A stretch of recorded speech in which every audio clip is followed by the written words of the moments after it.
Assalamualaikum warahmatullahi wabarakatuh. Saya Aisyah Manda Putri ingin menjawab pertanyaan mengenai tugas individu yang diberikan oleh Pak Asad selaku dosen pengampu mata kuliah Akhlak dan Etika. Baik, langsung saja untuk pertanyaan yang pertama, pengertian akhlak dan keutamaannya. Akhlak adalah sesuatu yang melekat pada jiwa seseorang, yang darinya akan lahir perbuatan-perbuatan secara spontan tanpa melalui proses pemikiran, pertimbangan, atau penelitian. Jika keadaan tersebut melahirkan perbuatan yang terpuji, menurut pandangan akal dan syariat Islam, ia adalah akhlak yang baik. Namun, jika keadaan tersebut melahirkan perbuatan yang tercela, ia adalah akhlak yang buruk. Akhlak sudah menjadi kebiasaan dari kecil, sehingga ketika akan melakukan perbuatan tersebut, seseorang yang tidak perlu lagi memikirkannya, bahkan seolah perbuatan tersebut telah menjadi gerak refleks. Keutamaan akhlak di sini adalah yang pertama, menjadi mukmin yang baik. Yang kedua, akhlak yang baik adalah kebaikan. Yang ketiga, sebaik-baiknya manusia yang mempunyai akhlak yang baik. Yang keempat, seberat-berat timbangan adalah akhlak yang baik.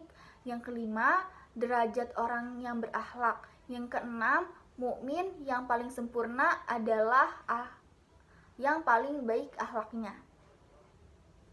Baik, selanjutnya pertanyaan untuk nomor 2, adab atau etika belajar dalam Islam.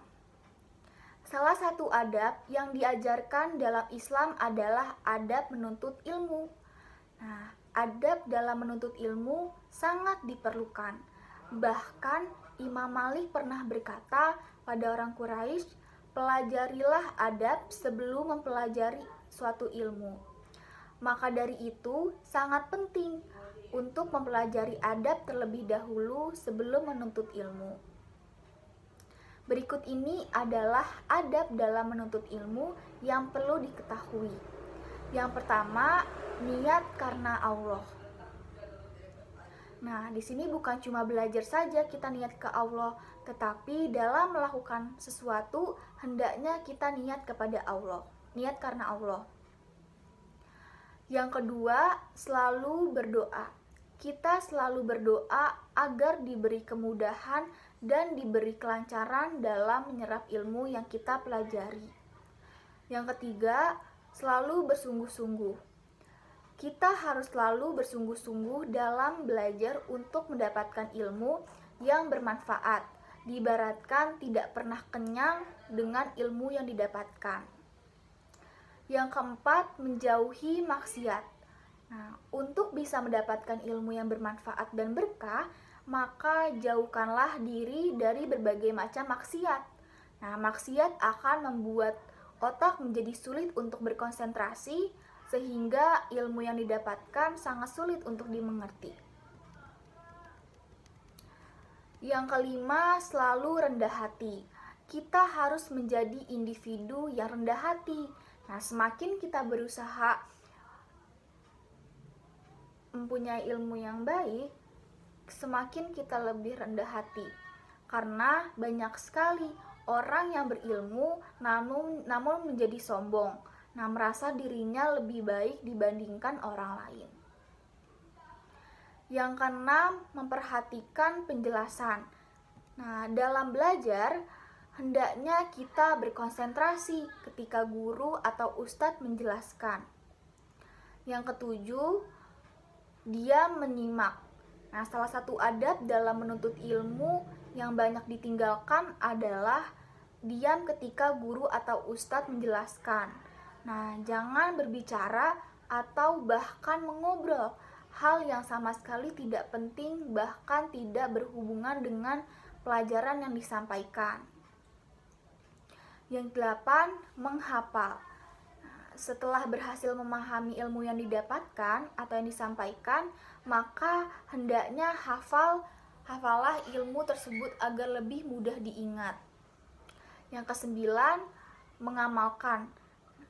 Setiap ilmu yang didapatkan kita harus mengamalkan agar kita mendapatkan keberkahan dari Allah Subhanahu wa taala.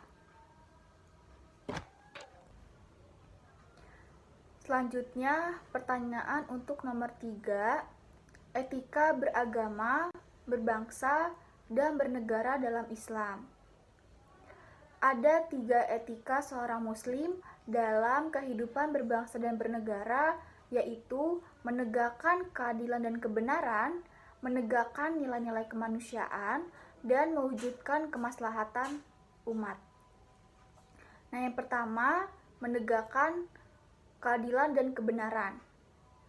Dalam kehidupan, kebenaran dan keadilan adalah sesuatu yang paling dicari oleh setiap manusia, bahkan kehidupan manusia itu sendiri disebut sebagai proses dalam mencari keadilan dan kebenaran.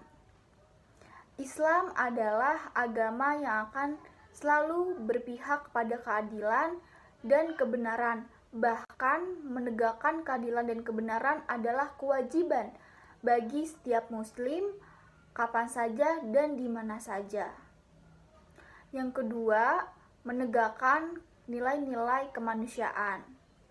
Manusia diciptakan oleh Allah Subhanahu wa taala dari jenis yang sama, dari nenek moyang yang sama dan dari bahan yang sama. Nah, persamaan inilah yang menjadi dasar pentingnya menegakkan nilai-nilai kemanusiaan. Nah, seorang muslim berkewajiban menegakkan pentingnya nilai-nilai kemanusiaan dalam kehidupan berbangsa dan bernegara. Apabila ini terwujud, maka cita-cita menjadi negara yang baldatun thayyibatun warabun ghafur akan tercapai. Yang ketiga, mewujudkan kemaslahatan umat. Nah, inti daripada syariat Islam adalah terwujudnya kemaslahatan umat. Kemaslahatan ini bisa bersifat material maupun non-material, baik untuk dirinya dan juga untuk orang lain. Nah, kemaslahatan adalah sesuatu yang bersifat universal, berlaku di mana saja dan kapan saja, sehingga harus diperjuangkan oleh setiap manusia. Dalam berbangsa dan bernegara, kebijakan atau keputusan hukum harus mengacu kepada terwujudnya kemaslahatan umat. Bahkan dalam kaidah fikih yang dikatakan bahwa kebijakan seseorang pemimpin harus dikaitkan dengan kemaslahatan. Dengan demikian, peran serta seorang muslim dalam politik secara umum dan kebijakan secara khusus adalah ikut serta mendorong terwujudnya kemaslahatan umat.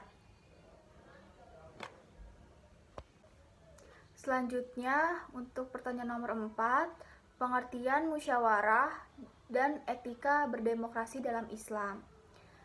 Musyawarah adalah mengambil dan mengeluarkan pendapat yang terbaik dengan memperhadapkan satu pendapat dengan pendapat yang lain.